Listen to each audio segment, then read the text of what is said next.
It's time to talk sports. It's Hacksaw's Headlines, a panorama of the world of sports, stories, comments, and opinions.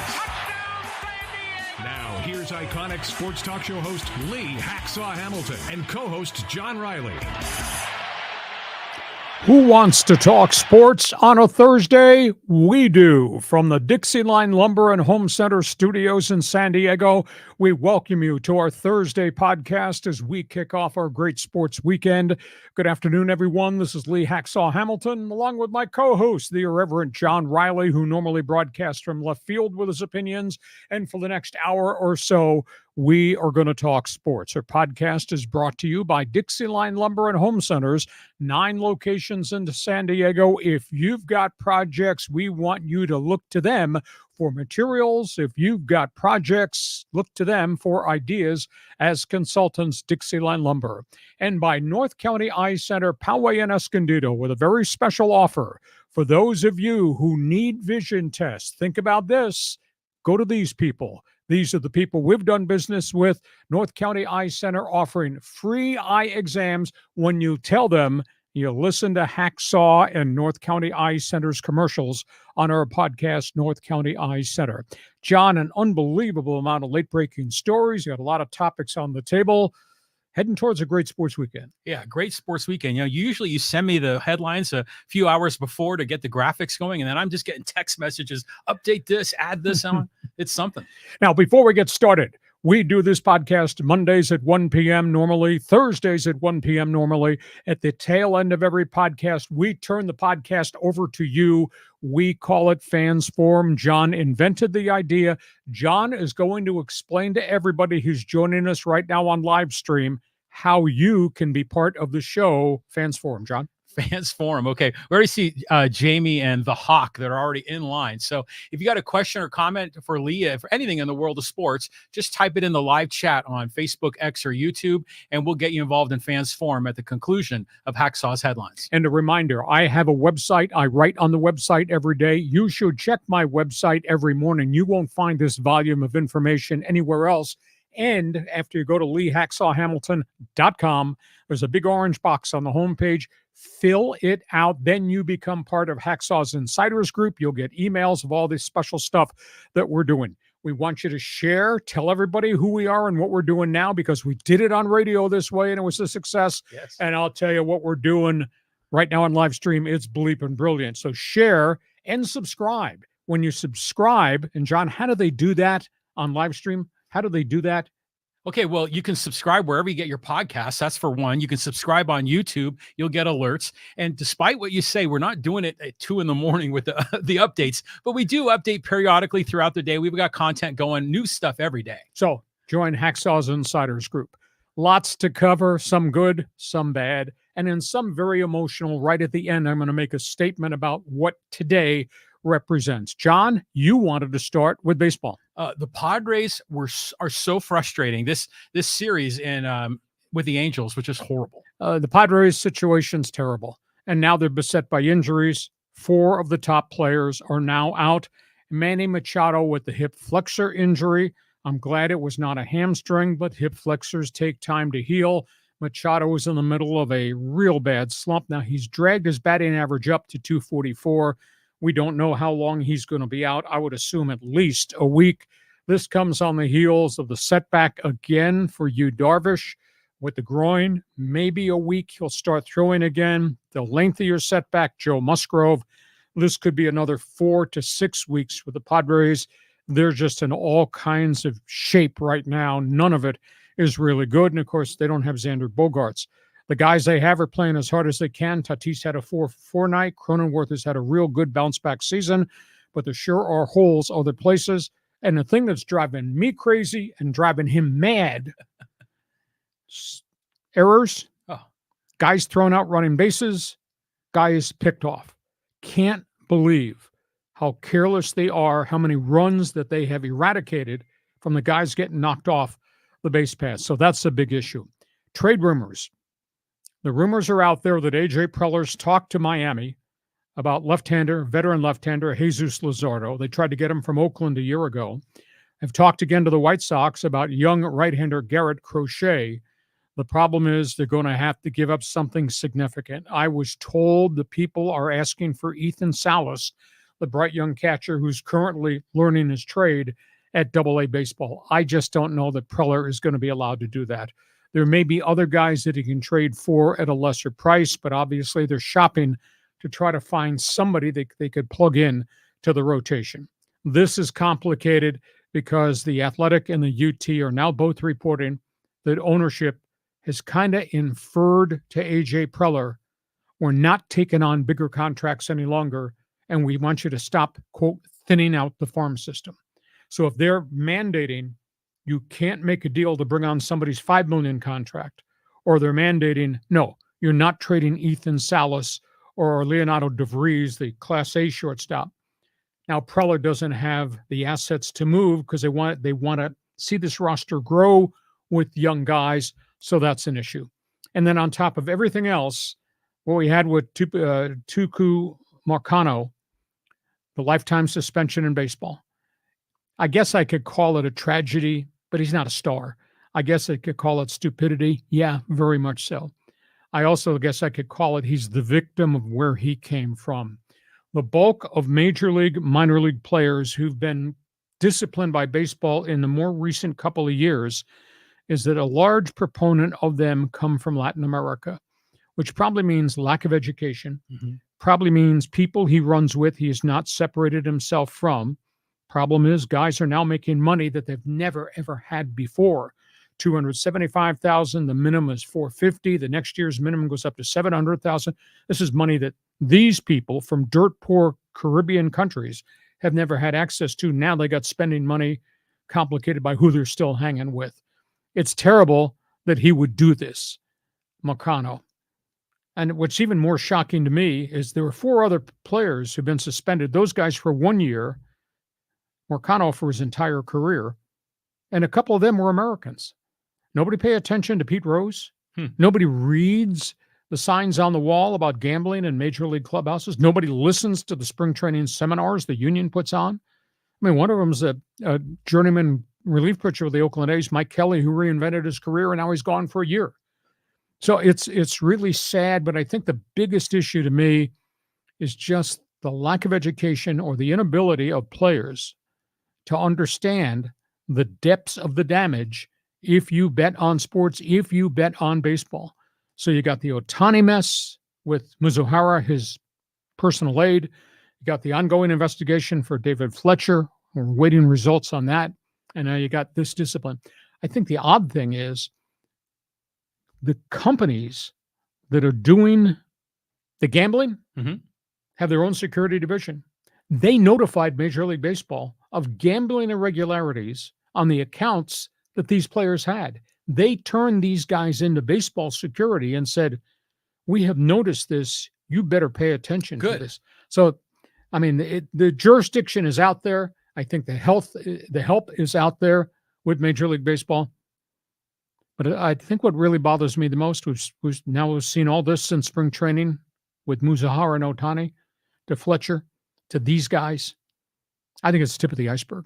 I bet there's more out there that's happening with young players, minor league players who aren't paying attention, don't know the language, don't pay attention to the rules. I think it's just a bad scene. So that's where we are with the Padres as they skid home. It was awful when they lost that series to Colorado. It was bad at the end of the Miami series. They lost a game at Kansas City, and now they lose 3 to Team Utility Man, the Angels, who don't have any players. I ask you the question, can you name me anybody in the Angel lineup that scares you? No. End result. John, Padre fan, can you answer the questions without any expletives? Oh, my wife and I were screaming at the TV last night. Like, how in the hell can you lose to the Angels 3 in a row? And, you win 2, what was it? Schultz said they've won 9 of the last 11 series.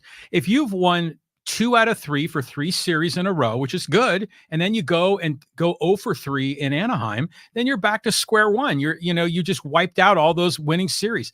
The Padres are so frustrating because they're sometimes they look great, sometimes they just look horrible. Just a few other comments. The Tucupita Marcano thing is interesting to me. I mean, I don't think it has anything to do with culture or, Latin America or anything, because, Jay Groom was one of the guys. You got Americans that get caught up in this. We have Mizuhara that got caught up in this. So I think it's just young kids that are immature, that feel invincible, like no one will ever catch me. And they just don't have like you said, the education to understand the history of Pete Rose and Shoeless Joe Jackson and all the other guys.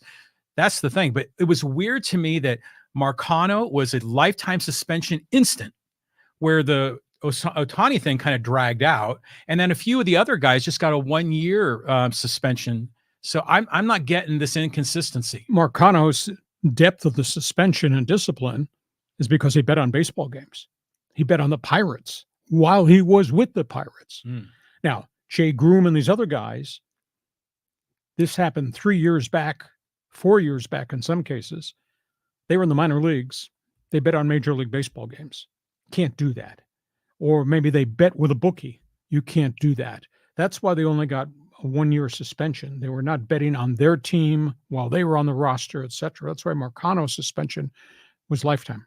Do you think the Padres had any idea that this was going on when they signed Tucupita Marcano from waivers, or when they traded for Jay Groom? No, not at all. And again, if it's not out there, how would you investigate what you don't know? And in case of Jay Groom and Mike Kelly, this was 3 years removed when they were in other organizations in the minor leagues, just killing time, placing bets. Well, and then there's the conflicting thing. We have all the sponsorships of all the casinos and all the baseball stadiums and DraftKings and FanDuel and Major League Baseball sponsorship contracts with everybody. Money comes pouring in, but now we got players that have violated the bylaws because they're gambling too. So now we have this argument. Oh, well, if baseball can do all this, why is this not tolerable? Well, the integrity of the game is probably the indirect answer as to why gambling on baseball by players is not tolerable. Not tolerable, but good on FanDuel and DraftKings for having the investigative staff and notifying Major League Baseball. Exactly. That's wonderful. Okay, we go from Padre baseball, which has not been real good or very consistent, to Dodger baseball, which has really been on a skid. Yeah, I mean, they just got swept by the Pirates, right? Yeah, they got the Pirates this afternoon, but yeah, they're losing games. I mean, they've lost 8 of their last 13. The first place Dodgers with a $290 million payroll have lost 8 of their last 13. They got all types of injury issues here, and this probably plays in as to why this skid is where it is. The losses are piling up. James Paxton, all of a sudden, the free agent they signed out of Boston, doesn't look healthy. He's had 3 rocky outings in a row. He did not get out of the second inning and gave up 7 runs to the Pirates on Wednesday night. Walker Buehler has been up, has been down. He doesn't have any physical woes right now, but he's not the pitcher at this point that he was before. They're really concerned about the health of the guys that are still in the midst of rehab and whether or not there's somebody else who's going to jump up. They're finally getting some of the injured guys in the bullpen off the disabled list. And then the bottom 4 of the batting order is just killing them. I mean, I don't understand how Gavin Lux, 300 hitter, is still batting 203. And I don't understand how vested veteran Chris Taylor's batting 108. And they sent James Outman out. He was hitting 197. Now he's gone to Oklahoma City. He's hitting 630. 630. Bring him back. Yeah. Please bring him back. Wow. So the Dodgers are just really streaky. So the pitching's an issue, the lack of hitting in the bottom half of the batting order. And then, of course, the Mizuhara situation. He officially pleads guilty in Santa Ana. 33-year prison sentence will be handed out in October. $1 million fine. I don't know how he makes restitution for $17 million that he stole from Ohtani. I'm just wondering if there are other connections out there involving Mizuhara, this gambler in Orange County, Matthew Boyer. I mean, if it involved Mizuhara and then it dragged David Fletcher, and I'd have to think, guys talk to guys, somebody else might be involved indirectly with Mizuhara or with Matthew Boyer. So I don't think we've heard the end of the story. And boy, fans in LA, they don't like Dave Roberts. Despite the career 1-loss record, they just don't like what they're seeing. And here we are, the 1st of June, people are saying, That's not a first place team. That team's not going to win the pennant. Well, it's a little early to wave any white flag atop Chavez Ravine, but the Dodgers right now, primarily because of pitching issues in the back end of the batting order, they're not what we expected. Well, they're going to win the division. I mean, that's obvious. And if it wasn't for the Phillies being off to a monster start, you probably think the Dodgers could still win the pennant. But it's interesting. Paxson is hurt all the time, and now he's breaking down again. And I was listening to the Padre game or watching it last night, and Don Orsillo said that when the Red Sox won the World Series, what was that, 2004? That was the Dave Roberts stealing second base against the Yankees era. He said that all 5 starting pitchers took their turn in the rotation, and there were no injuries, no setbacks, no one skipped a turn. That's incredible. But the Dodgers are like the exact opposite. Yeah. Well, so the Padres over the last couple of years prior to this season, they gave the ball 30 times to every one of those guys in the rotation. They had no breakdowns. But as I have told you before, lecture 101, your pitching staff from one year is not the same the next year and obviously the year after. So the Padres now are breaking down, plus the fact Blake Snell's gone, Josh Hader's gone, etc. So it's tough. 162 game schedule. If you have a staff, we always think back to great pitching staffs, and obviously Smoltz, Clavin, and those guys, Maddox in Atlanta, they were the epitome of greatness because they took the ball 30 times every year, year after year after year. And composite number of starts that rotation made in Atlanta were phenomenal, but that's the exception to the rule. That does not happen anymore. So that's where we are in Major League Baseball. Next topic, and I almost spilled my coffee when I got a text early this morning about this. Yeah, Dan Hurley to the Lakers. This sounds pretty interesting. This came out of nowhere, or at least they hit it pretty well. I mean, most everybody up until Wednesday was of the opinion it was going to be J.J. Redick from ESPN, no coaching experience. Redick's making all these calls to people about, would you join my staff if I do this? And it looked like he had some guys committed to come on board if he got hired. And, of course, Sam Cassell's had interviewed twice, but his name has just kind of gone into the shadows. I was told by an NBA guy that Mike Krzyzewski, and we talked about this about 2 weeks ago, Coach K is acting as a consultant for Jeannie Buss. And I think he has spoken glowingly about Redick. I believe he likes Sam Cassell based on where Sam has been as a player, what he's done as an assistant coach. But he has a relationship with Hurley that goes back a ways. And either he made the contact himself or the Lakers asked him to make the contact. And this thing happened real quick. Evidently, there's been one call already, and I assume it's a Zoom call. I'm led to believe there's a face-to-face meeting. If it's not on Friday, then it might be Saturday and Sunday. I was told the offer is going to be north of $10 million per year if he wants to leave. Hurley had just gotten a contract extension weeks after UConn won the NCAA tournament again, and I thought he was going to be a lifer. But other people have kind of intimated to me that this whole NIL thing, it just wears out the great coaches because they're dealing with guys that are getting tampered with. They're trying to recruit guys who are committing, then decommitting. All of us it becomes a payday. It's not just going to UConn to get an education and be coached by this great head coach and a culture of winning. All of a sudden, there's all these other things on the outside of the circle, and coaches wake up one morning and say, I don't want to do this anymore this way. That might be what's happening there, because I thought he was committed as a lifer to stay in Storrs, Connecticut. But, I mean, his record's phenomenal, 151 and 148. I'm sorry, 151 and 48 in 6 years. Wow. And he's got all his NCAA titles. And now he's loaded the thing again with transfers and kids who've come back in who are going to the draft and decided, no, I'm coming back to UConn. So I'm a little surprised. But at the end of the day, when somebody offers you $10 million to start to be the coach of the Lakers, and I was told that the reason that the Lakers are drawn to him, and this has to do a lot with Krzyzewski, is this guy is an elite teacher. This guy coaches defense the way defense used to be played. And this guy has just enormous academic acumen in terms of basketball intelligence in the game.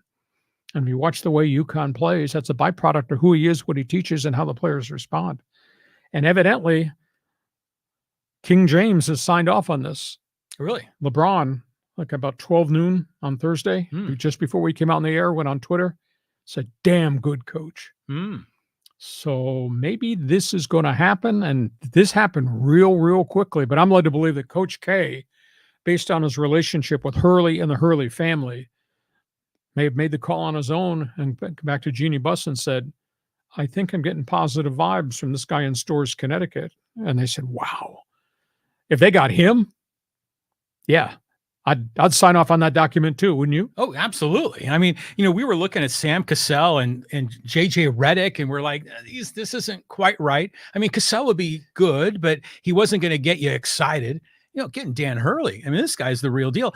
I'm surprised we didn't think of this like over the last couple of months. But he had signed an extension. I mean, he pledged an allegiance in UConn 2 weeks after they won the title again, as if this is who I am and this is where I'm going to stay for my family. And all of a sudden, Coach K's on the phone. Well, yeah. Well, show me the money, man. You got $10 million a year. You're going to take that gig, and I think it's great for the Lakers. Do you think his shtick? He's a great teacher, but he's like Mr. Hyperactive, control freak, and always in people's faces. Is that going to work? Was that going to rub pro players the wrong way? It's a good question, but I think the intangible is you got AD and you got LeBron, and you got the rest of the roster that needs to be grown. And what's on his resume? Ability to teach young players. Okay. Hachimura, Austin Reeves, okay, whatever else is still going to be left on that roster to play a system that plays defense, which, by the way, they haven't played very much of in recent years. So, wow, sounds good. Coach K, holy cow, what a consultant he turns out to be. I think he was the one that made the contact. Yeah. Maybe on his own, out of friendship. And then, wow.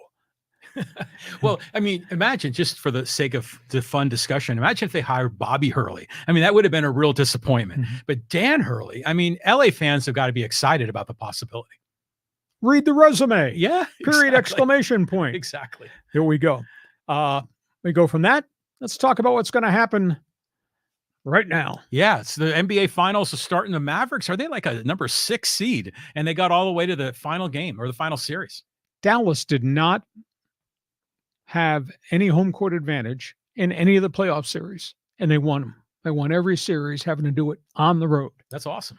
And they did it, obviously, with the two marquee players in Luka Doncic and Kyrie Irving. The role players really stepped up. I thought did an absolutely amazing job there. So that's pretty doggone impressive. They got firepower. They're averaging 111 per game. They're shooting 48% from the floor.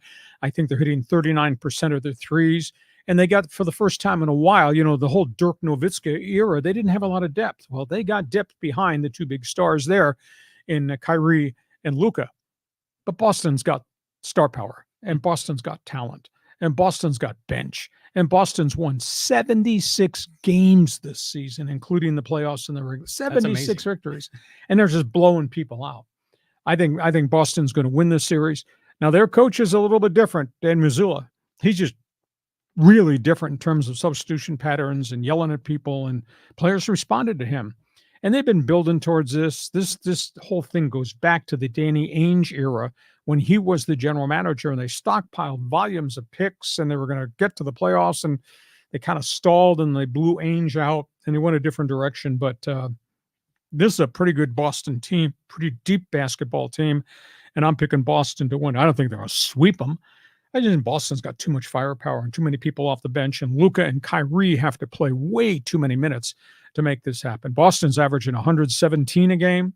Boston's shooting just like Dallas's, 48 from the floor, I think 39 from the three-point arc, but they're doing it with a wider variety of guys. And they look down the bench, and I see that old dog Al Horford, and Horford at age 38 comes off the bench. He scores 24 points in a game. That's unbelievable. Comes off the bench, hits 7 threes in a game at age 38. Comes off the bench, blocks shots, rebounds.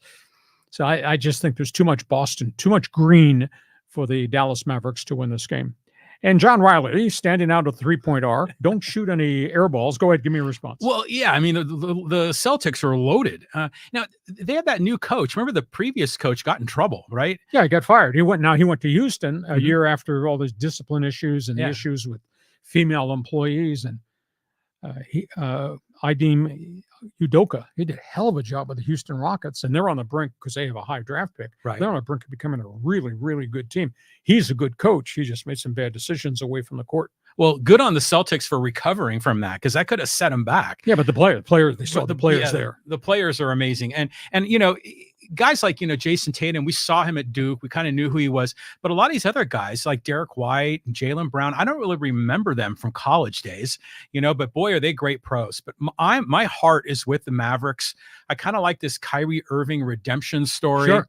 I kind of like Mark Cuban having a shot at a title. So I'm going to be rooting for the Mavs. But if the Mavs win it all, I mean, maybe in 6 or 7, it's not going to be a lopsided affair. I don't think it's going to be easy. I'm picking Boston. Okay, last basketball topic on the table. Hold on to your table because I got things to say. This has been a big topic in the news the last couple of days, Lee. I want to hear your take. This is really amazing what's transpired. We're talking about the arrival of Caitlin Clark out of Iowa after what she did on behalf of NCAA women's basketball and what she's done in the first couple of months in the WNBA. Their games are sold out. Their TV ratings are through the roof. Pay scales have gone up. They've resurrected a whole different set of rules on behalf of the union representing the women that Caitlin Clark has kind of brought to the forefront because of who she is. And instead, she's on a bad team. Indiana Fever just don't have a lot of players, homegrown product and all that. But she's been the victim of brutal fouls, and she's been the victim of really crappy treatment by other female players in the WNBA. And I don't quite understand it. I think it's jealousy. I think it's stupidity. I think it's kind of classless. She's a hard player. Does she talk trash? Yeah.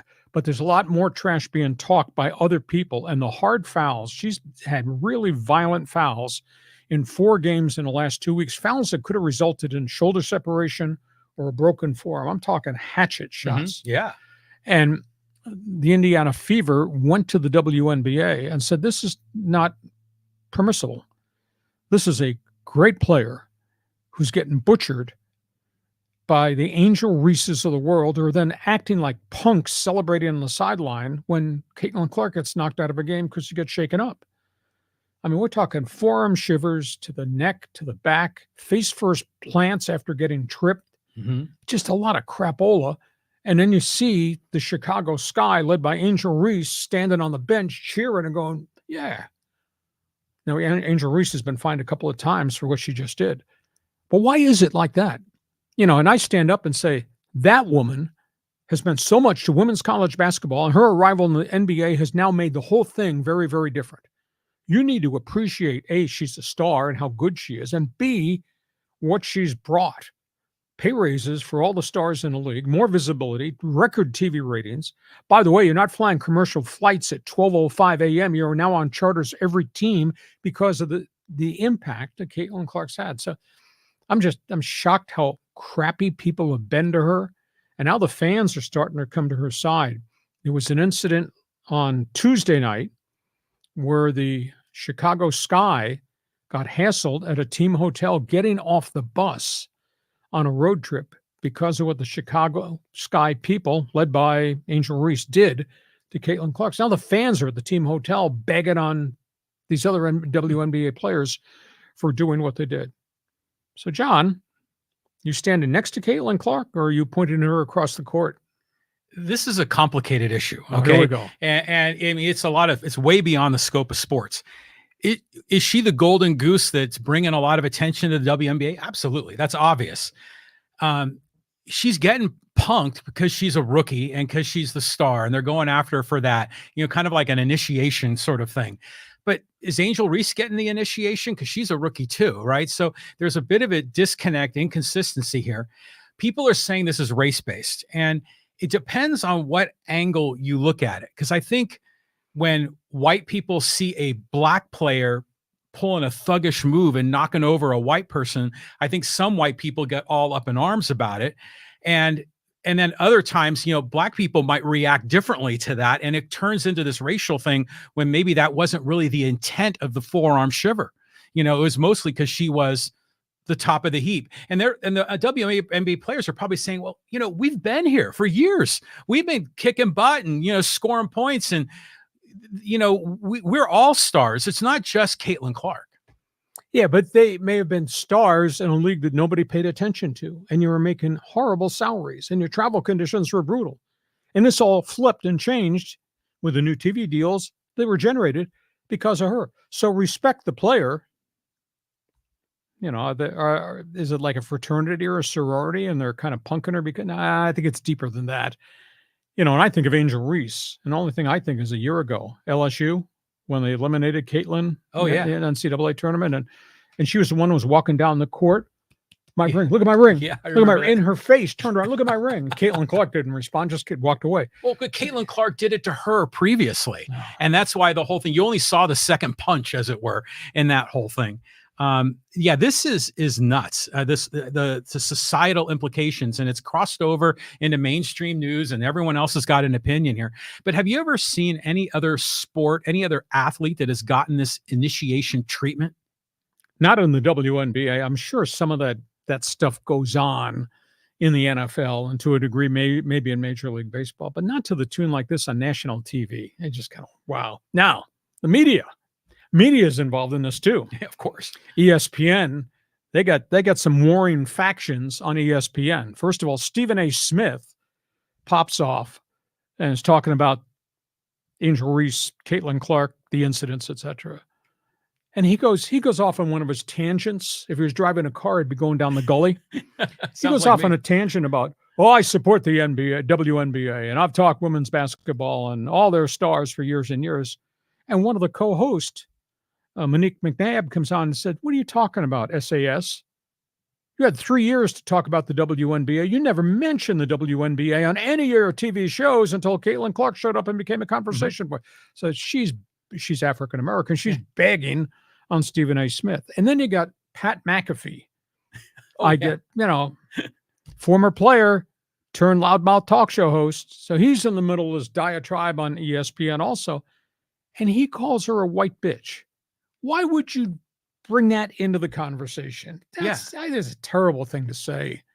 I mean, I never use that reference to an athlete or another person. I might criticize somebody, but I wouldn't. A white bitch. What a terrible thing to say. Yeah, that's nonsense. And it's one thing if there are legitimate racial issues that are going on, but if it's not race, based, then why are people injecting race into it and making it a thing? Like, the loudmouth talk show host, Pat McAfee. This is just remarkable. The media is all over this. But, we were talking a little bit about WNBA before, Caitlin Clark. I mean, even in our podcast, we've had some conversation about it. Some of the players there are tremendous.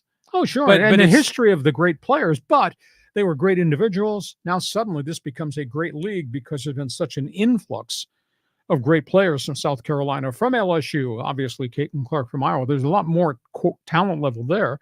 But Clark is the tip of the spear in terms of visibility for the NBA. The TV ratings are through the roof, and they never watched WNBA till she arrived. Okay, conspiracy theory. So maybe they're, firing up the players to be aggressive because they know it's going to lead to more fans and more people watch on TV. Okay, we're getting to halftime. Now, we have touched a lot of hot buttons here in the first half of the Thursday podcast. So the fans forum chat box is open. So if you got a comment about the up and down Padres, the Dodgers sure don't look like a championship team, your reaction to what Coach K might have just delivered to LA Laker basketball, your thoughts on the playoffs, or where do you stand on the Caitlin Clark situation, Angel Reese, and how she is being treated as the number one pick in the draft? Fans forum box is open. John, just quickly explain again for everybody who joins us on live stream, because we involve the viewers right at the end of the show. Oh, yeah. Oh, my God. Everyone's piling in from Winnipeg as well. We got a lot of people involved. If you've got a question or comment for Lee, any question in the world of sports, type it in the live chat, Facebook, X, or YouTube, and we'll get you involved. And a reminder, we want you to share and subscribe. I don't know how you communicate with your friends, whether it's by Instagram, LinkedIn, text messages, emails.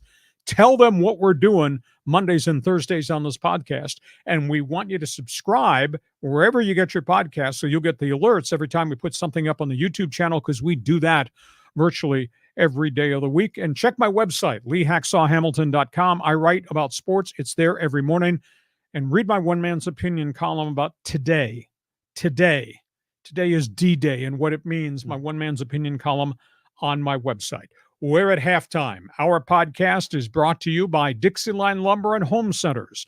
9 locations to serve you. Does not matter what the project is, whether it's in the home, it's on the back patio, might be at the workshop, in the garage, family room. You got projects. These are the people you should do business with. DIXIELINE Lumber.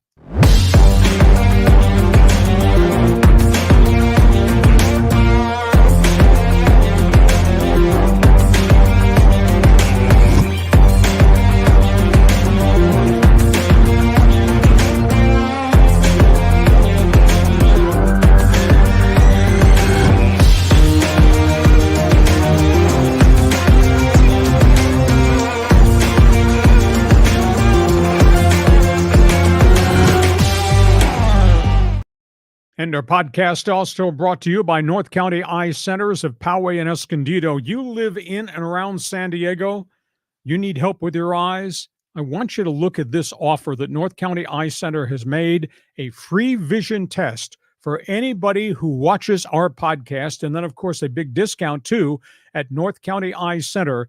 Free vision test. You call them, make the appointment, tell them, hey, thanks for being on Hacksaw's podcast. They'll set you up for the free vision test. North County Eye Center, Poway and Escondido.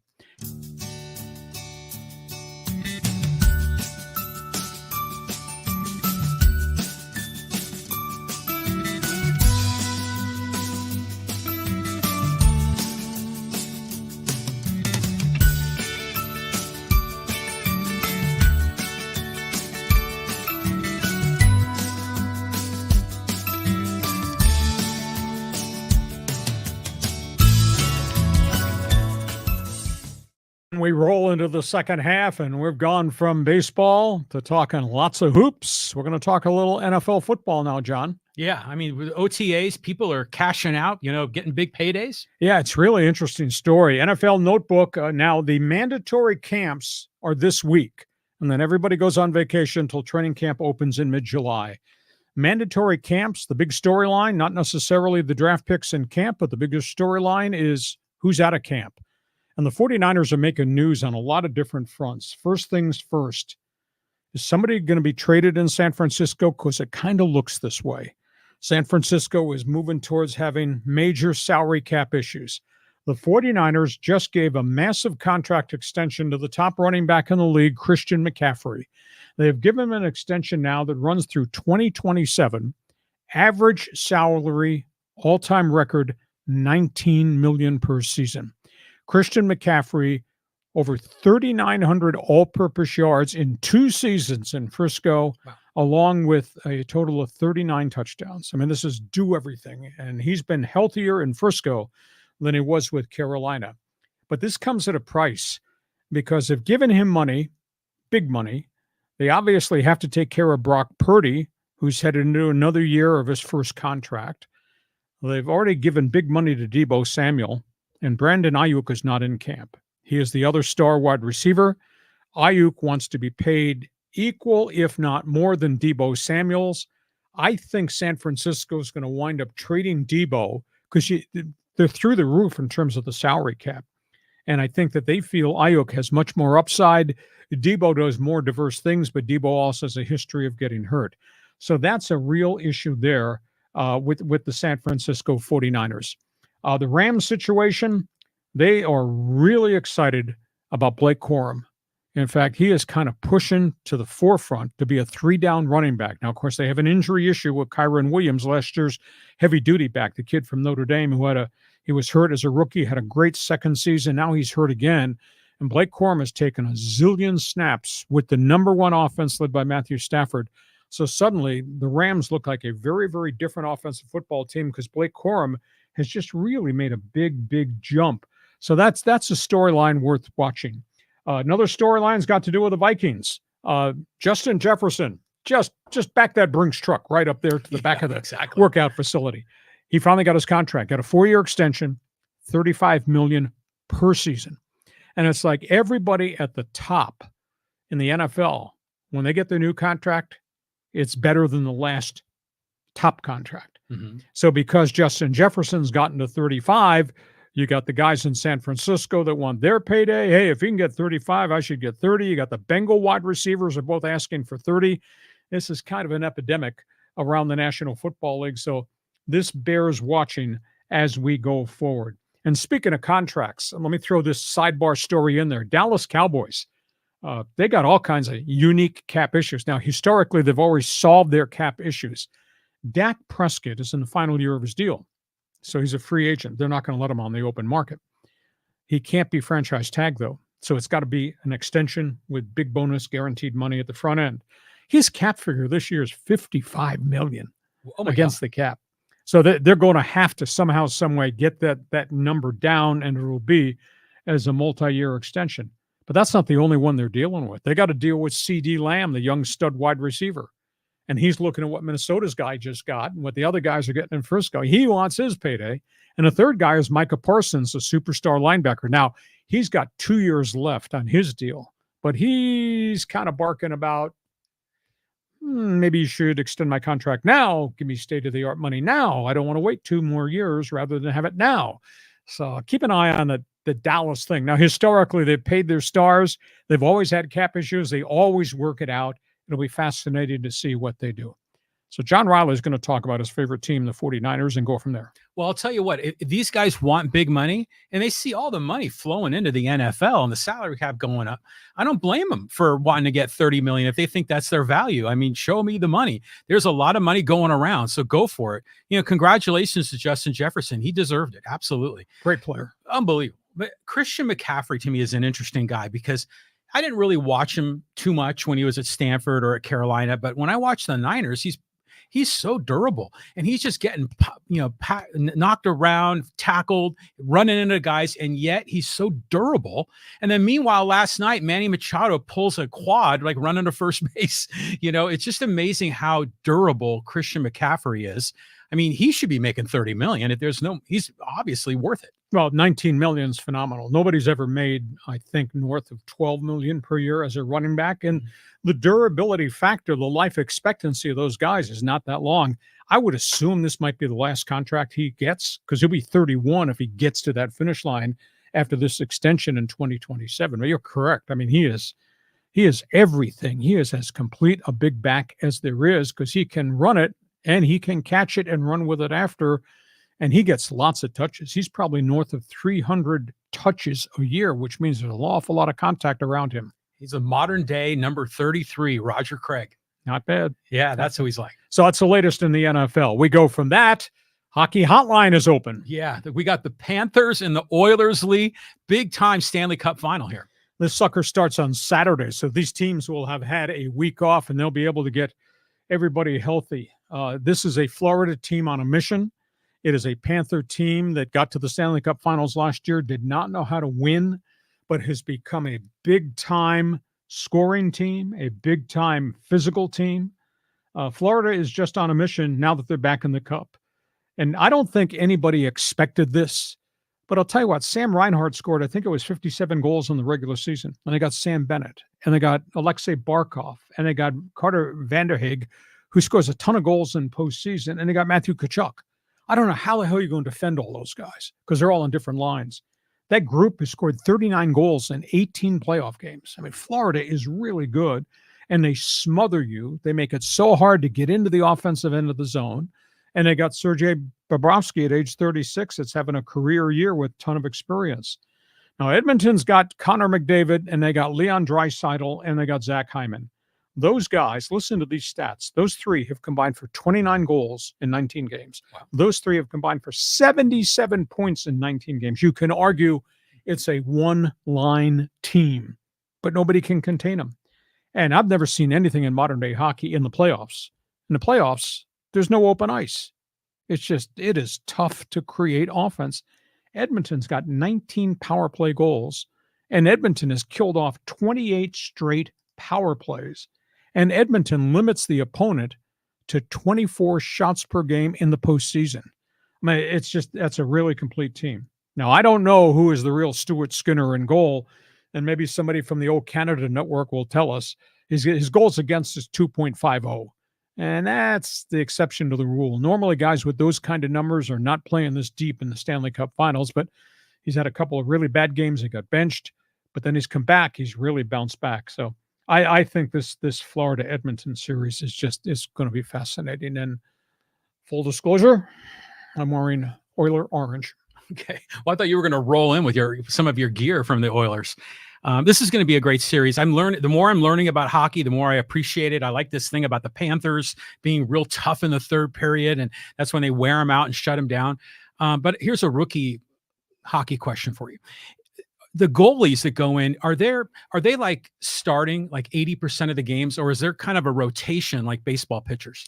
Depends who the backup goalie is. Some clubs will rotate guys. The bulk of them might play the veteran or the star 2 out of 3, but you can ride a hot goaltender through the Stanley Cup playoffs. And normally when we get to this point of the season, that's my guy, and my guy's going in. Now, they benched Skinner because he let in so many bad goals in the second round. They sat him for 2 games, but they went back to him because the other guy is just a marginal journeyman backup. So you dance with the person that got you there. Yeah, play the hot hand, right? Mm-hmm. I mean, it's amazing watching those guys react because a goalie looks like he's just in all those pads, yet they're so flexible. Oh, unbelievable! And the way they can move their hips and their knees, I mean, I'm surprised they're not blowing out ACLs. Okay, full disclosure from you: are you a hockey fan, or is it just the beer and the babes? Well.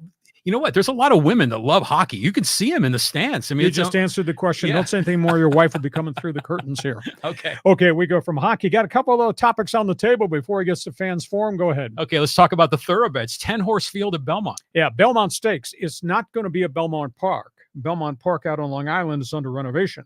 They have moved it to upstate New York. Really beautiful small track, Saratoga. Mm-hmm. And that's where they're going to run on Saturday night. It is a 10-horse field. It's the third jewel of the Triple Crown, the Belmont Stakes, but it will be run. Rain is in the forecast, and that's something that could play havoc in here.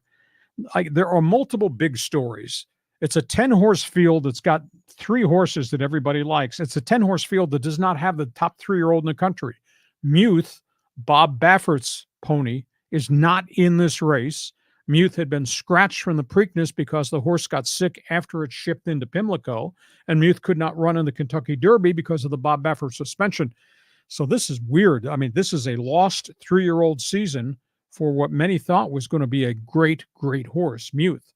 But Seize the Gray will start inside on post position number 1 in a small field. Seize the Gray is a great speed horse. Seize the Gray ran away from everybody and wound up winning the photo finish at Pimlico. So Mystic Dan, Derby winner, is going to start number 3. Pretty good post position. And again, it's only a 10-horse field, so it's not going to be a crush out of the gate. Mystic Dan had a bad start Preakness after the Derby win, closed fast, did not win at the Pimlico. And the wild card in the whole thing is Sierra Leone. Sierra Leone finished second in the Kentucky Derby, almost caught Mystic Dan, did not run in the Pimlico, and is now back after all these weeks of rest. Sierra Leone is going to start on the far outside at number 9, and Sierra Leone's got speed. The other story about the Belmont Stakes being at Saratoga, it's a smaller track. I've been there. Beautiful track. This is not going to be a 1.5-mile race. The third jewel of Triple Crown at Belmont is a 1.5 miles, which is grueling. Mm-hmm. This is going to be a 1.25 miles. So this is going to be speed, 10-horse field. I think it's going to be wide open. I think it's going to be just an absolute fun race to watch. Now, this is, like you just said, the third of the Triple Crown, right? And I always get them confused because I know Pimlico and Preakness are the same thing, right? Yes. Okay. And Belmont Stakes is the third. And there's a few others like Breeders' Cup. Well, Breeders' Cup is the end of the year for everybody. Mm-hmm. Breeders' Cup has been at Del Mar, been at Santa Anita. Breeders' Cup is a championship weekend for all types of divisions. They have 14 different races on a Breeders' Cup Friday and Saturday. But the Breeders' Cup Classic is the marquee event for the 3-year-olds. Cool. So. Now, when they ever have these Triple Crown races, do they ever run them on the turf? No. Or is it always on dirt? Always on dirt. Okay. Now, some of the other races on that day's card, the Breeders' Cup races, there'll be some on dirt, there'll be some on turf. Interesting. And they have them different. They have them for mares. They have them for foals. They have them for shorter distances on the grass. It's like I say, 14 different races spread out over 2 days, and it's every classification of horse from 2-year-olds to 4 and 5 and 6-year-olds. Interesting. Yeah, interesting.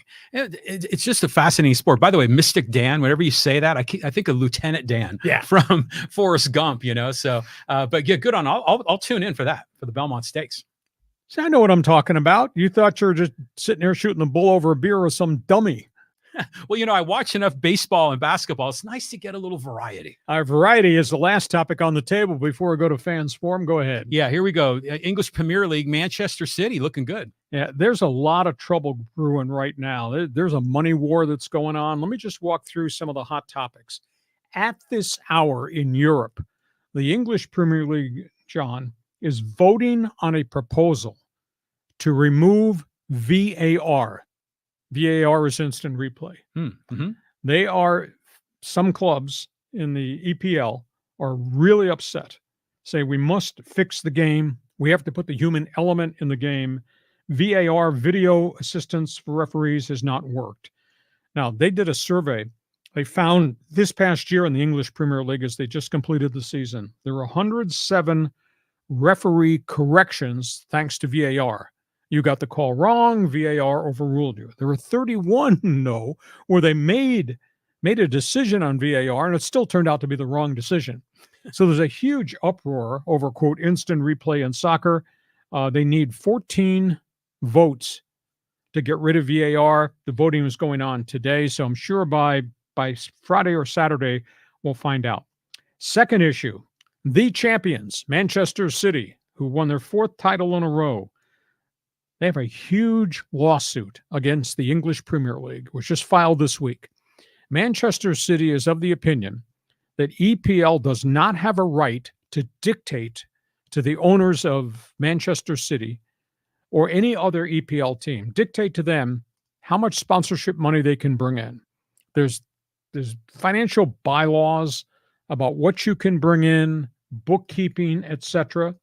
And evidently, Manchester City has been found guilty of 113 different violations of these financial bylaws and is facing massive discipline. And EPL is suing them, saying, you don't have a right to tell us what sponsors we can have and how much we can charge and how much revenue we can bring into the till. I mean, there's to a degree a salary cap there. But you can take all this money and you can spread it throughout all your feeder programs in England that Manchester City sponsors.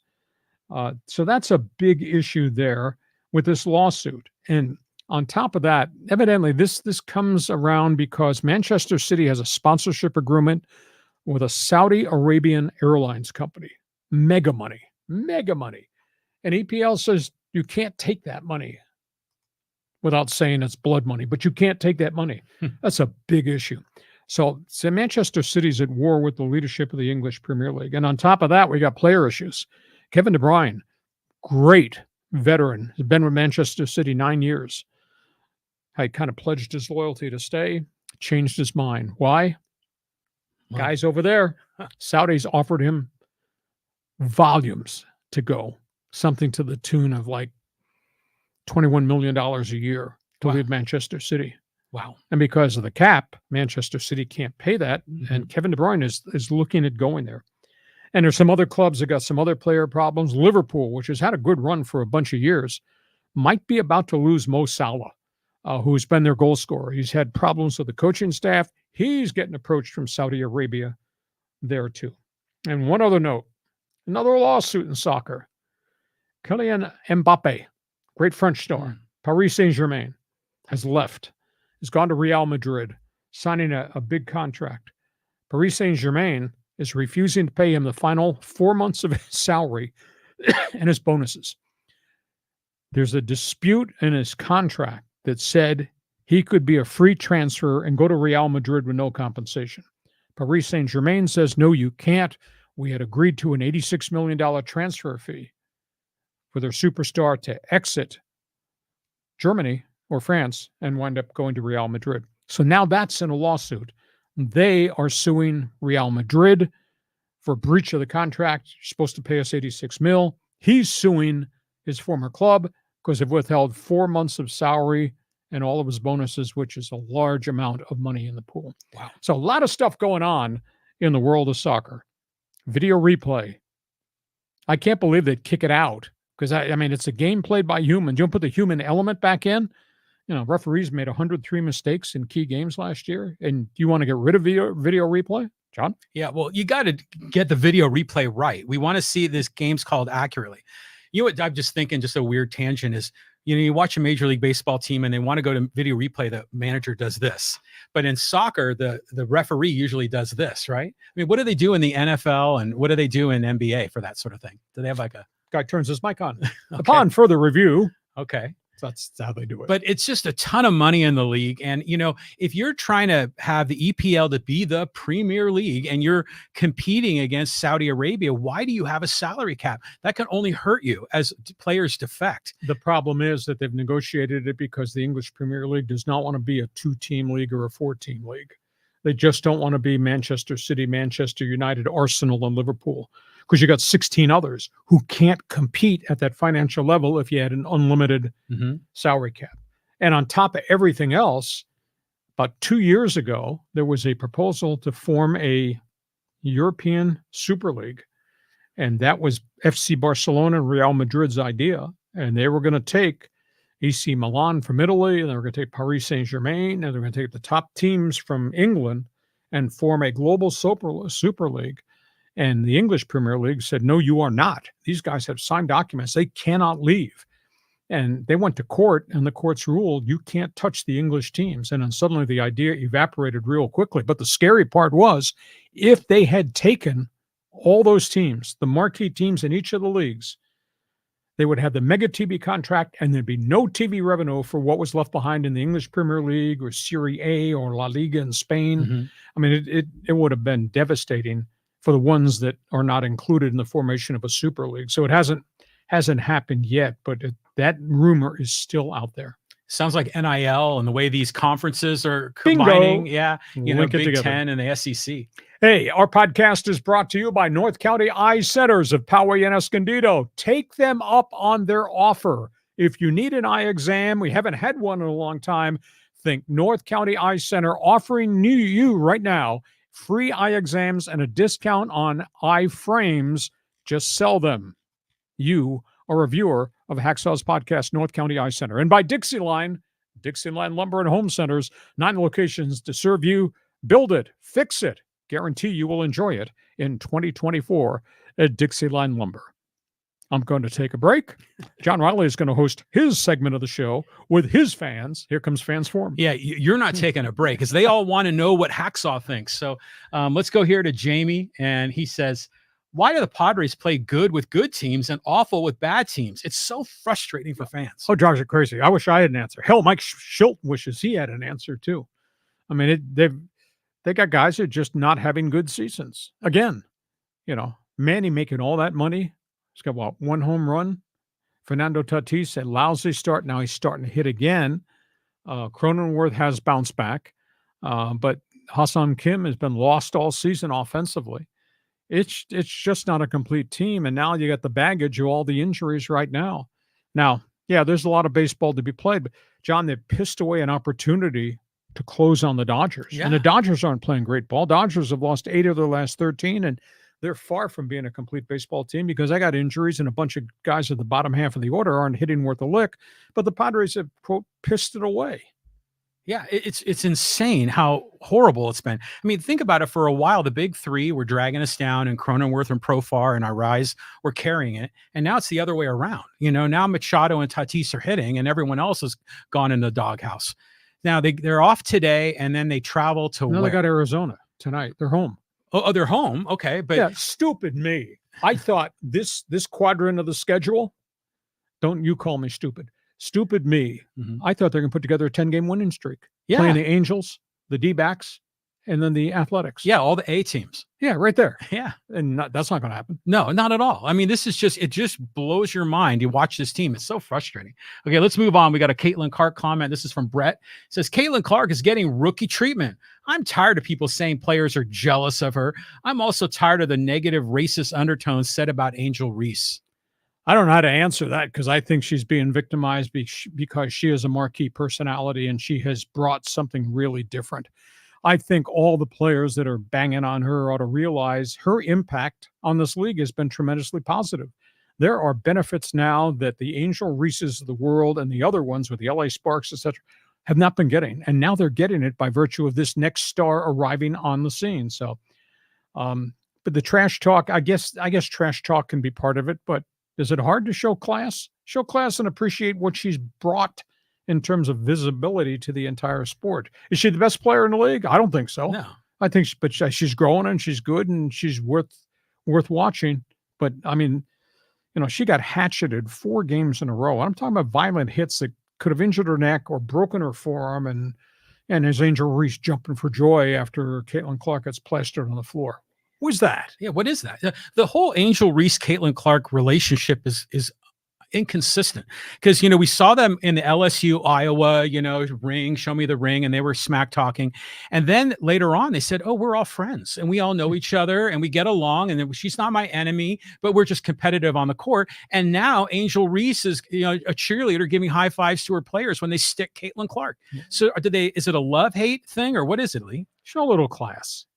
Yeah, exactly. Okay, next question. Okay, let's go here to Winnipeg Sports Talk. Hey, what's up, Hacksaw? Bombers in the CFL opener tonight. There is football. It'll be on your TV. You'll have to surf and find it, but the Canadian Football League starts tonight. Winnipeg Blue Bombers, I think, have the best starting backup quarterback combo in the league. Zach Caleros is one of the guys that came from the States, John. He went to the Hamilton Ticats, I think, where he started his career, from the University of Cincinnati. Put up some nice numbers with the Bearcats.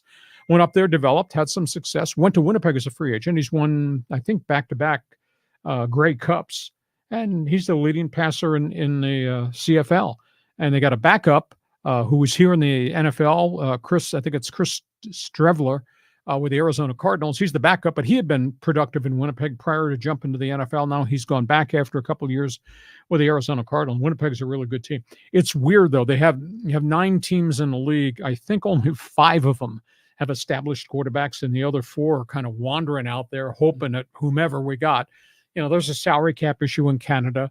I think they should do something to set aside the quarterback salary and allow the CFL to come into the States and obviously get some guys to go up there with bigger contracts and just let them play. And I've known guys that have gone up there, stayed up there, and had really nice careers and became stars and, loved where they lived in Canada. It's different than the NFL, but would you rather be a star and make $500,000 in the Canadian League, or be on waivers every 4th week down here, going from one developmental squad to another for minimum wage and really never getting a chance to play? So I think the CFL should probably change the salary structure and make the quarterback an off the roster acquisition so you can go get more talent up there. It's a different breed of football. There's no doubt about it, but Winnipeg is really, really good. What network are they going to show this in America? Is it like on ESPN? They have been showing them on, I think it was ESPN2, but you'll just have to dial around one of the 6,000 channels that you subscribe to. Go way deep on the list, right? Yes, exactly. Next question. And another Caitlin Clark comment. This is from Patrolman Pete. Indiana Fever need a Dave Semenko character for Clark's Gretzky. I was surprised they're not as good as I thought they would be. And she's come in and she had to do a lot of it by herself. I think their record might be 1-7, maybe 2-7 right now. I saw 2-8. Yeah, they're just not a complete basketball team. And she's had some really good games. And she had one game she scored 3 points. I mean, they're trying to defend her out of the arena, and now they're trying to bang her around and all that. But she's going through a learning curve, and they need more players around here compared to what I watched the Connecticut Sun, and they are really good. The LA Sparks aren't real good, which is kind of surprising because they've had some good years and they've been in the league a long period of time. So Bears watching to see how much better Caitlin's going to get and whether the treatment of Caitlin Clark changes. Yeah, well, I think, Patrol guy, he's got the hockey reference. I'm thinking of McSorley, protecting Gretzky. You would think that her teammates would back her up on this, so they're just invisible. Well, when she's gotten decked, they've run over and picked her up. But when she's gotten decked, nobody's walked over to pick up a technical foul. Right.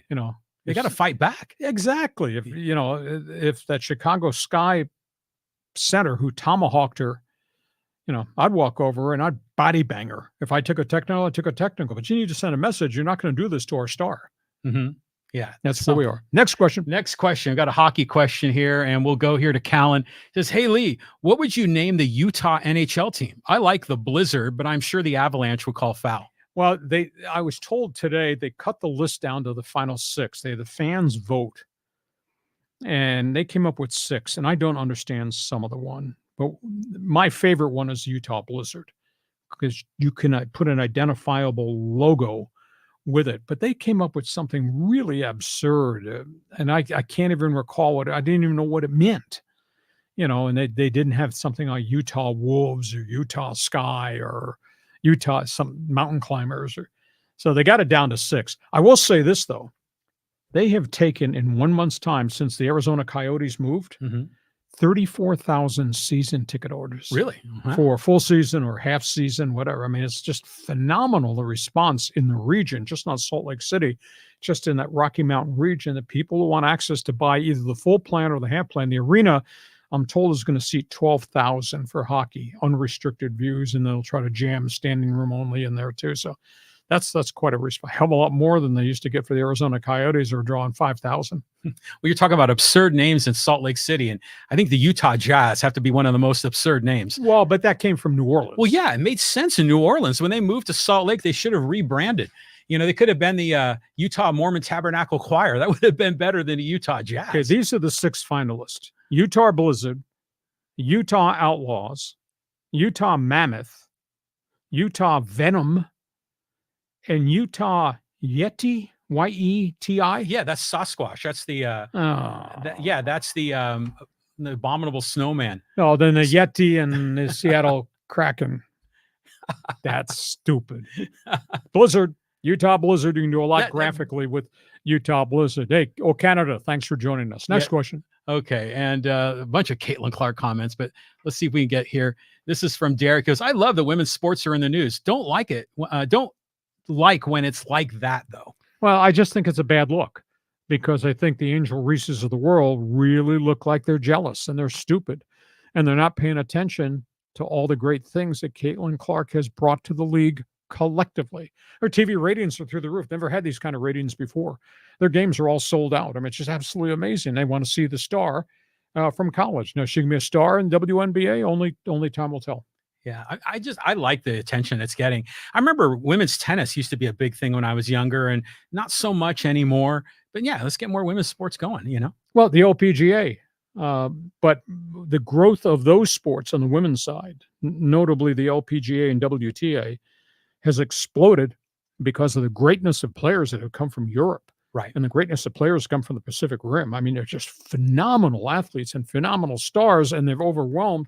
I don't know where the next USA female golfing star is going to be, because it was not Michelle Wie, and we thought she was going to be the one, and she had injuries and she'd never followed up on it, and her life changed as they went. But WTA, who's playing in the finals? Not Coco Gauff. She got blown out today in the semifinals by Iga Swiatek. So the arrival of the great Euros, and especially in golf, from the Pacific Rim and all those countries. I mean, you look at the leaderboards and the top money winning list. They are from Taiwan. They're from Japan.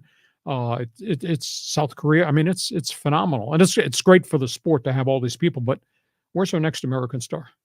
It's amazing that we can sit here and talk about anything, and you can pull up a fact. Coco Gauff got eliminated today. I had no idea. Blown out in straight sets. Unbelievable. She's 1-11 against Iga, and Iga. I don't know if Iga is going to be Martina Navratilova. She's very young in her career. She's just a year and a half plus into being a star. She's really, really good, but I don't know if she's Martina. I don't know if she's Chrissy Everett-Lloyd. So only time will tell. Hacksaw was the internet before the internet, and you still are the internet. I know what I know. Okay, let's go here to Kyle. He says, Hacksaw sounds like the news guy on the American country radio station I pick up from North Dakota when I'm in Buffalo Point, LOL. Game time temperature in Fargo, 21 degrees, below zero wind chill. I've never been to Fargo. I always wanted to go to Fargo, North Dakota. Next question. Well, I just want to say this is that it's a thrill to hang out with you because it's funny when when the camera's not on, we're just regular guys. But man, when that camera's on and that mic is lit, you turn into Hacksaw, and you have a great voice for radio, for sports, and the vocabulary is just fantastic. You are right. I am bleeping brilliant. Thank you. Okay. Let's go on here. Oh, Derek had a kind of a comment. He goes, Hacksaw's eyes healed up really well. That eye center does good work. Hey, do me a favor. These people are friends of mine, and they've joined us, kind of taking a flyer on this. You need an eye test. We're all going to need help. Just call North County Eye Center and thank them for being part of Hacksaw's podcast and schedule an eye test because it's absolutely free. And just make sure you tell them you're part of Hacksaw's team on the podcast. But I look good. Now, the Raider fan, he was in the hospital for a while. For the fans that don't know the backdrop, I had eye surgery in the middle of all this.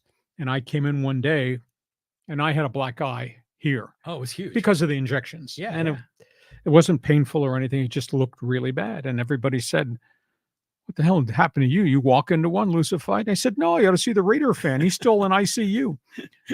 And I went on TV. I did my KUSI stuff with a black eye. They laughed. They thought it was really, really funny. Yeah, people were joking on social media. Like you finally pissed off someone too much. Okay, let's go here to Chris. This is a good one. Saw, just sitting here reflecting on how cool it is to watch you on this podcast. 30 years after racing out of high school to listen to the best 15 minutes of sports at 4 o'clock, life has come full circle. And Dave Roberts has officially become the Marv Levy of MLB, swept by the bleeping Reds and now probably the Pirates. How about some accountability, damn it? Well, they gave him a big contract extension. And I just have great respect for Dave Roberts, the player, the person, and Dodger leader. And they did give him a contract extension despite the postseason failures. But as John and I have argued off and on, some of the decisions that are made, notably in the playoffs, might be mandated from the front office, the analytics guys, that we're going to do this, this, and this.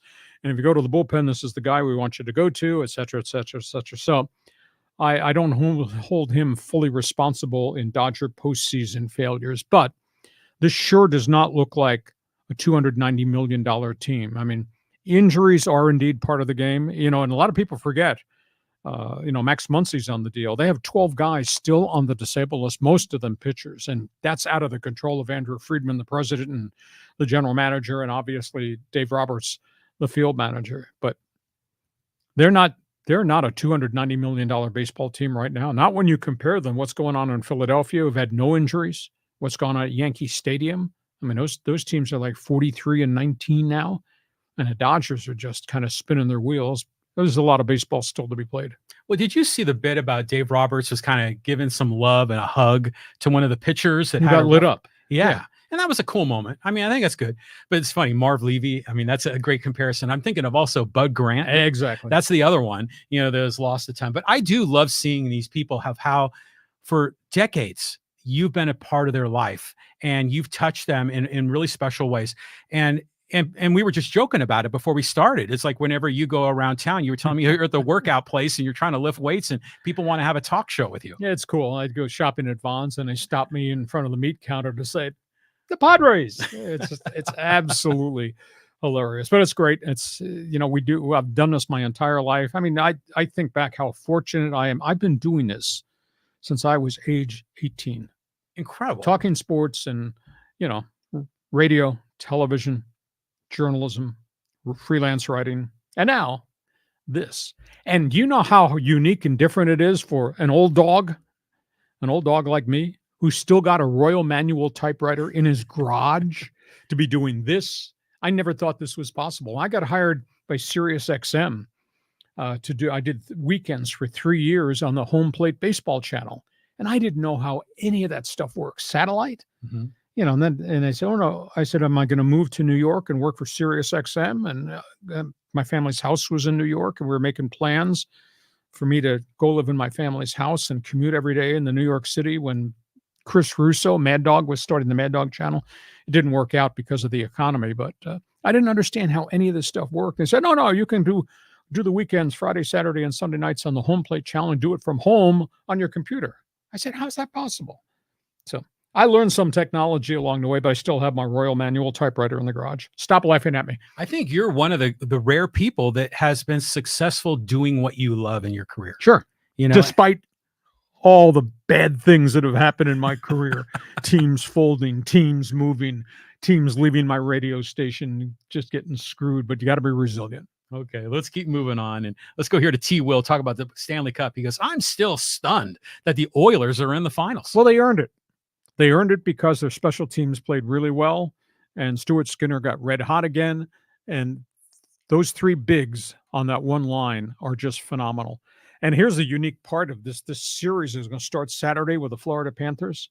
They're big and they're physical, and they take penalties. And, John, I swear to you, if you take penalties, I'm going to score power play goals on you. I mean, Edmonton's got 19 power play goals in 19 games. It's a phenomenal statistic, and they've killed off 28 straight man advantages without giving up a goal. That's kind of a unique team, and they've been building towards this, and they finally got there. Well, go back to the regular season. Did the Panthers and the Oilers win their division? Were they the number one seeds coming out? No, Vancouver won the Pacific Division, but Vancouver had never been there before, and Vancouver just made mistakes in games 6 and 7 in terms of changing what they were doing and let Edmonton get back into the thing. Florida's just kind of manhandled everybody. I mean, when you consider Boston Bruins, New York Rangers, and those are two really good teams, they're like you and me. They're going to watch the games on TV too. Wow. Florida did that to them. Wow. Okay, let's move on. We got a lot more here. Let's go to let's write down here on the list. And let's go to Angel. Because for years, WNBA has been NBA little sister, and now they have a female version of Bird versus Magic with Clark and Reese. As long as it doesn't get out of hand and become more than just basketball. I mean, I understand personalities and all that, and I subscribe that that's good for the game, that you have that type of pizzazz. But cheap shot fouls on a consistent basis, I don't know when we want the reincarnation of the Detroit Piston bad boys. Well, I like that there's two high-profile players that are rookies that have had the history as rivals in college. I just hate that it's race-based. It doesn't need to be race-based. But if you got young, talented athletes, you got personality, you've got excitement from the fans, you got TV ratings, that's fantastic. And hopefully the WNBA can rise up. We'll see if, it's just a one-time thing because of the arrival of Caitlin Clark and all these other collegians that have come from LSU and USC and South Carolina.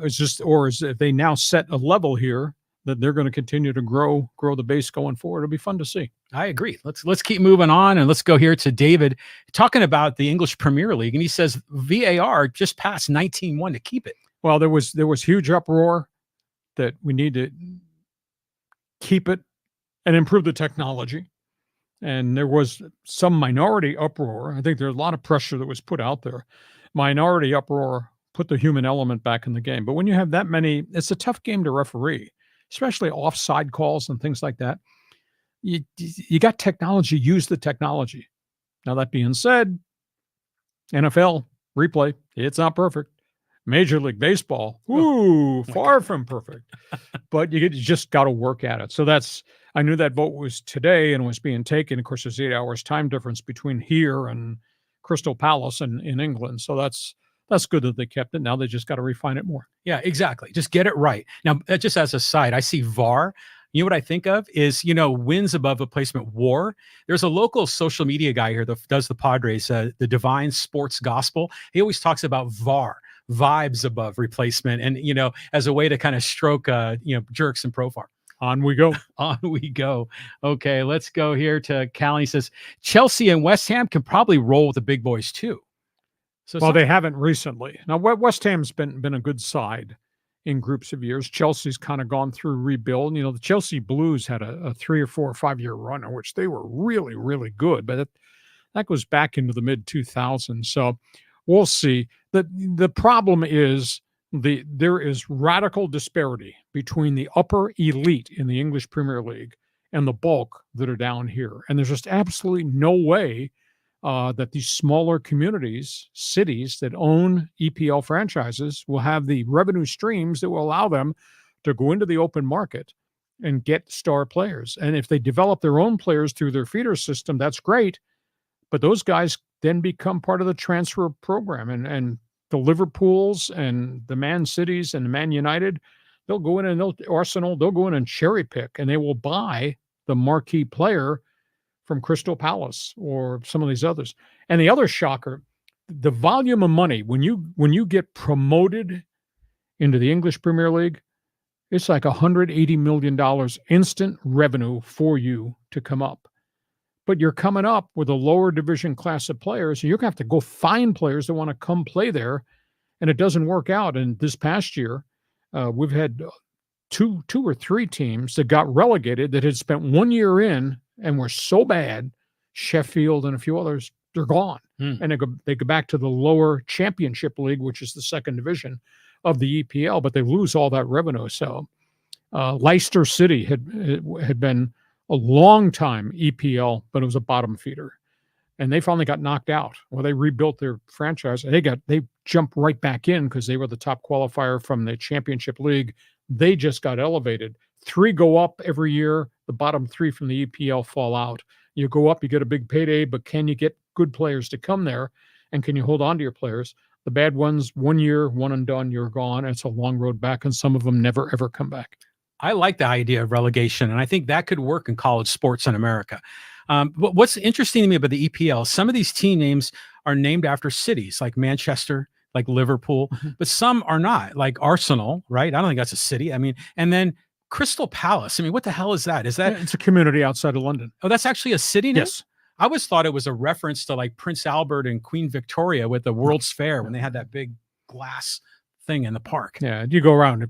If you punch up the names, they actually don't live by their nicknames. They live by their formal corporate name. You punch up the names, and one of the teams is known as the Cherries. Really? Yeah, in the EPL. I don't have it now, but I went through a list. I said, what does that fit? The Canaries. How does that fit? But anyhow. Well, talking about relegation, who is the American actor? Is it Ryan Reynolds that owns a team? Yeah, Wrexham in Wales. Yeah. So what tier are they? Are they like AAA? They started very small and way down, and I think they have now in back-to-back years have jumped twice, and I think they're in the second grouping.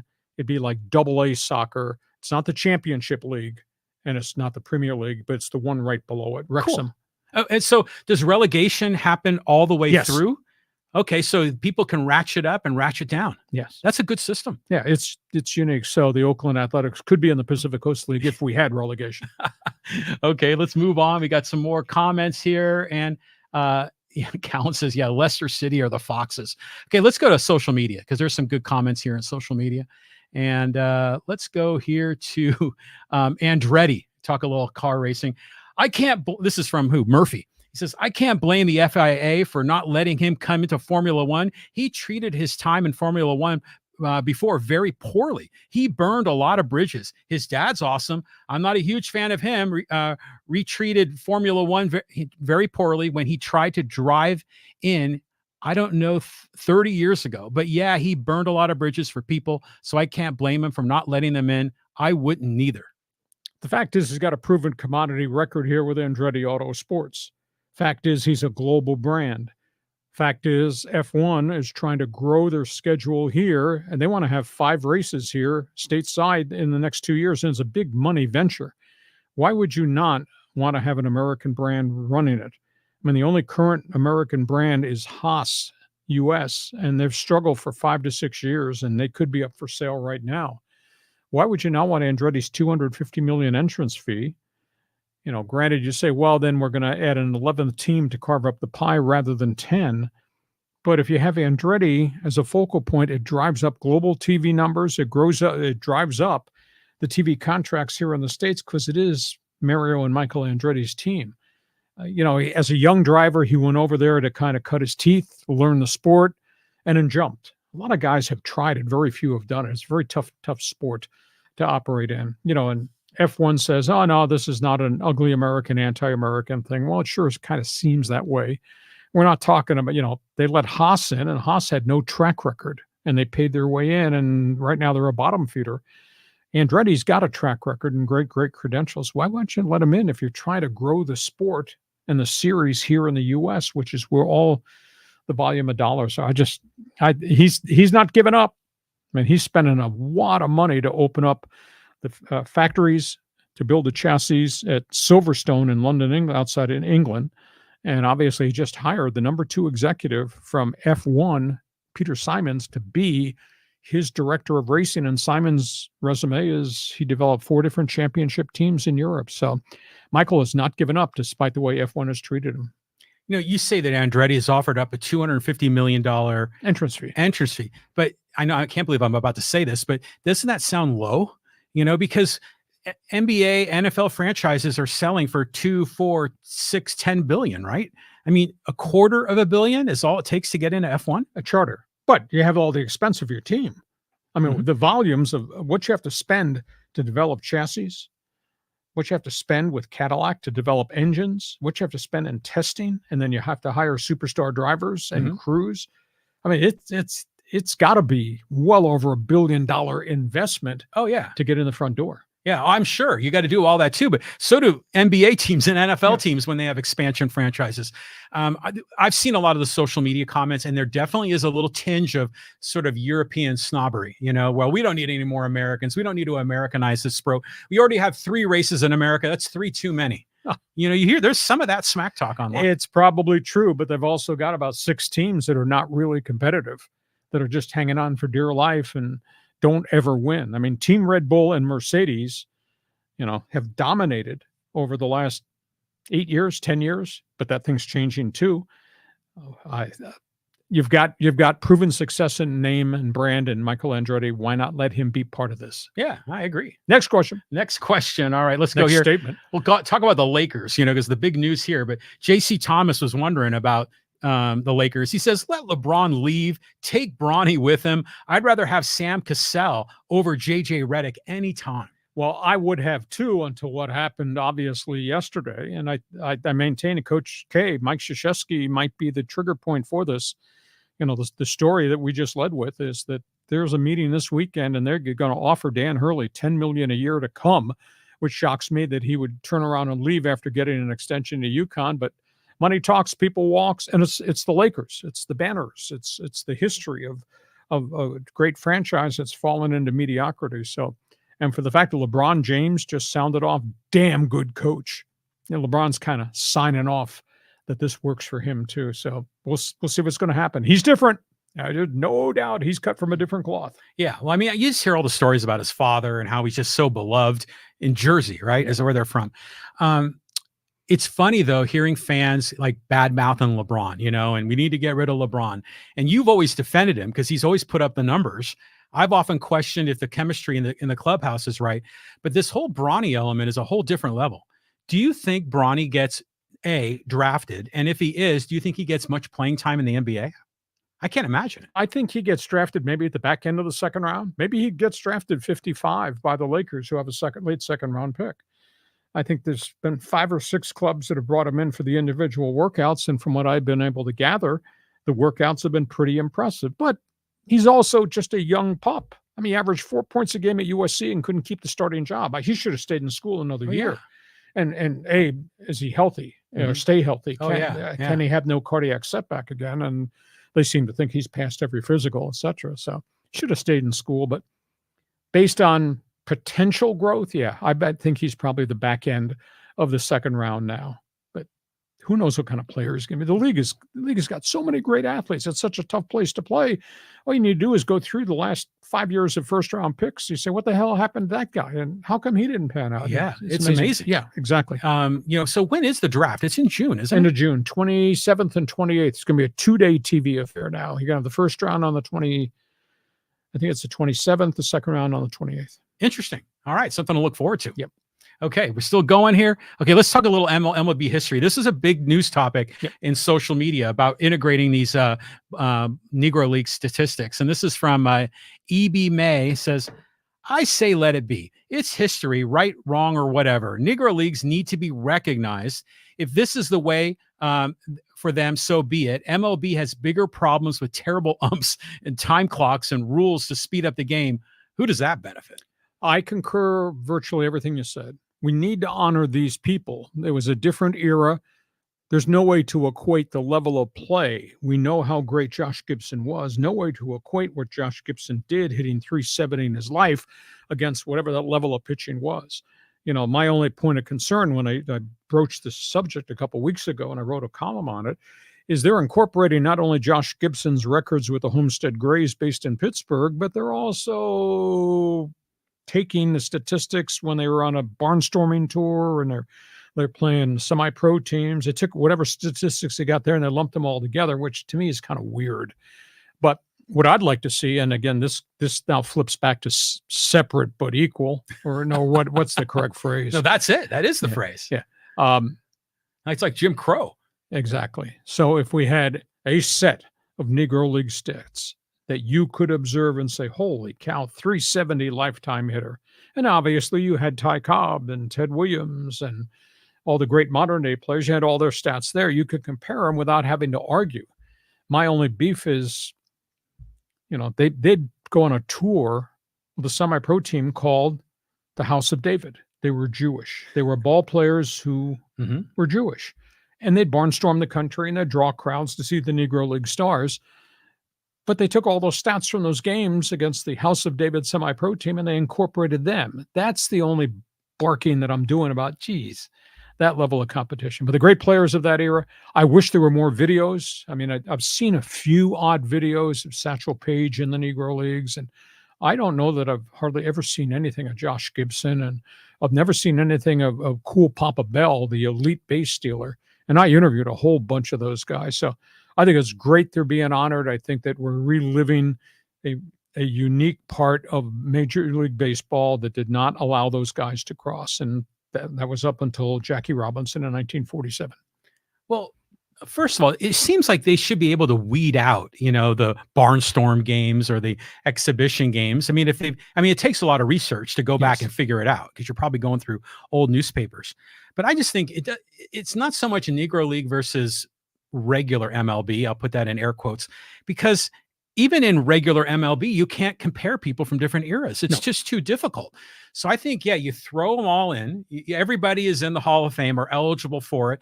You can try to stack rank the statistics, and you might have different versions of it depending on, post-steroid era or whatever it is.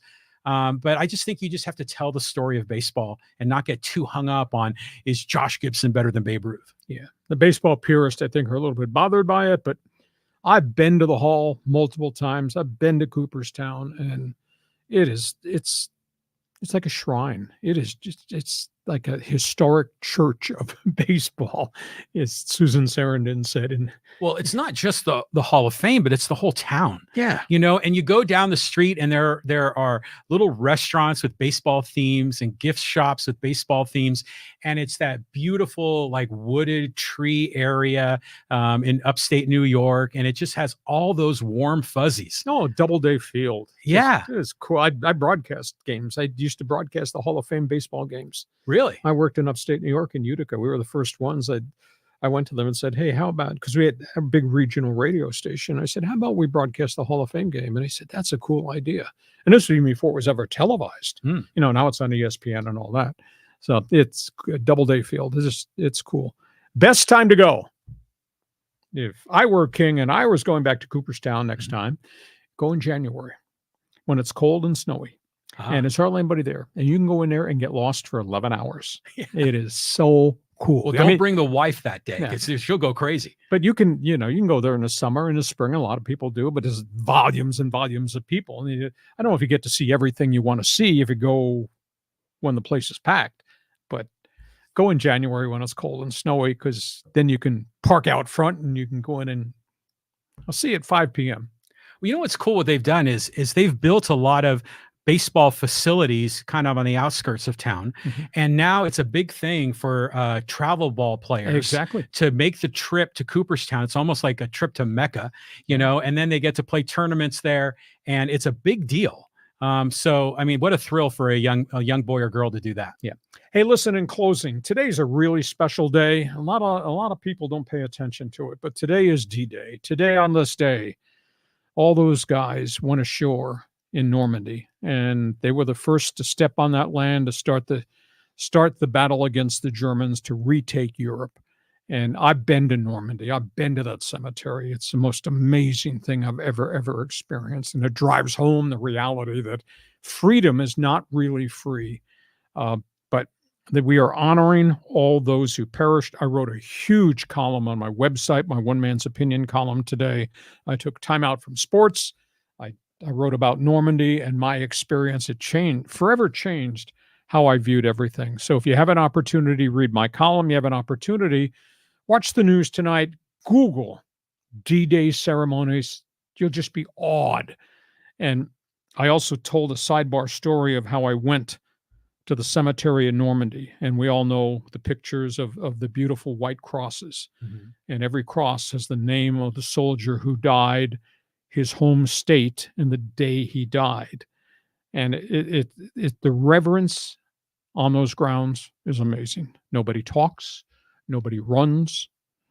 They have taps they play at noon. They have taps they play at sunset. They have special prayers during a noon service. It's phenomenal.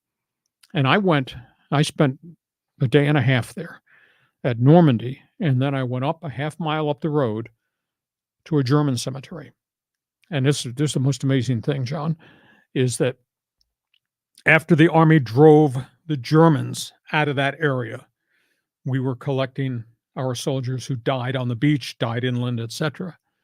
And they went to the townspeople of Bayeux, which is a little village adjacent to Normandy, and said, we need a plot of land to bury our dead. And they were finding all these dead Germans everywhere, too. And I said, we're not putting them in our cemetery. They went back to Bayeux. Bayeux gave them another plot of land further up. So when you go to the U.S. cemetery, there's a big beige wall that's wrapped around the entire cemetery. You see the crosses and the trees and the shrubs, and it's right on the hill overlooking Omaha Beach. On the wall, there's all these names inscribed. And I asked the historian that I was with on this tour, what do those names represent? He said, 2,100 names are on these walls. Those were guys who's landed, who we never recovered, never found. 2,100. So their names are on the cemetery, in addition to the 9,300 white crosses. It's just beautiful. Half mile up the road, historian took me to the German cemetery. Chain link fence, no signs, with one at the gate. Every plot, John, is just a plot of land with a black stone. No identity, no nothing. It's just, you see all these black stones in rows. Those are all the dead Germans. And I thought to myself, the symmetry, Americans, white crosses, the beauty, the stark contrast of the German cemetery with a black stone and no identity at all, who these people are or what their families know or don't know. It's absolutely. So that's my story. D-Day has always been special to me because my family is all military. Read my One Man's Opinion column. I hope it fills the day for you, and check out a ceremony on TV because it is, I think it's the greatest place on earth, and it means so much to democracy. Yeah. I mean, I love the fact that you're a military historian. And, you went to the World War II Museum in New Orleans, right? Yes. And I remember you were telling me you really enjoyed that. But the question, since you were right there at Omaha Beach, how tall is that cliff that they had to scale up? Well, there's a whole bunch of things. The beaches had bluffs above them. Mm-hmm. Okay. And the military planning with Eisenhower and the invasion was our Air Force was going to bomb the bluffs because that's all where the gunnery emplacements were. Mm-hmm. But they had such bad weather, the Air Force missed their drops. They dropped them inland rather than on the coast. And they did not destroy the gun emplacements. And our guys were on these landing crafts, assuming there was all this firepower over our landing crafts from our ships, hopefully into the bluffs, blowing up everything on the beach because the beach was all landmined. And they thought they were getting off and they were going to be able to make a direct run right to the bluffs to get shelter. And instead, because nothing happened in terms of the Air Force knocking out what was above, I went and stood at low tide where the landing craft were dropping guys and looked. And it was a long run to get to the bluffs for these soldiers. And because the guns had not been knocked out, those guys came down the ramps and they got slaughtered. The fire was withering. The Germans had locations everywhere. So that was bluffs and all the firepower there. Down from Omaha Beach was a place called Pointe du Hoc, which was a huge mountain cliff. And that had all the big German 88 guns on it. Mm-hmm. Those were the guns that were firing on the landing craft. They were firing on our ships out at sea that were bringing the guys in. The Army Rangers took them 45 minutes. They scaled to the top of those bluffs, took 90% casualties at the beginning of the fight, scaled to the top of the bluffs, got behind and knocked out the 88s. And that was what really allowed us, our soldiers, to actually get to the beach, take it. And then our soldiers got up the rampways behind where the German encampments were on the bluffs, knocked them out. And then obviously all the other ships came. But the price paid was just unbelievable. It's 9,300 in the Normandy cemetery. And I think 3,000 died the first day. And of course, there were all the other beaches. There's Utah, Gold, and Sword, and the British and the French and the Canadians landed in the other beaches. But Normandy was the one that took the brunt of the defense. So, it was 80 years today, right? 80 years today. And there's hardly any of those guys left. But, if you're a traveler, and you should go to Normandy. I'll guarantee you, you will be speechless, and it'll change your view of democracy. Well, I'm going now. You got me all fired up. It was a great trip. And I wound up coupling that with Paris and going up to Le Havre, which was a great port community during the war for shipping, etc. But so, hey, I appreciate you listening. I'd appreciate you going to my website. Just read my one man's opinion column. We hope you have enjoyed what we've done. Our podcast brought to you by DIXIELINE Lumber and Home Centers and by North County Eye Centers. John, great sports weekend ahead of us. Here come the NBA and NHL playoffs and the Padre homestand. We'll be back Monday at 1 p.m. to talk more. We'll have plenty to talk about, Lee. Have yourself a great sports weekend. Thank you so much for joining us on Hacksaw's Headlines. Join us again for Hacksaw's Headlines on YouTube, Facebook, and Twitter. And find the audio version on your favorite podcast apps. For more content, go to LeeHacksawHamilton.com.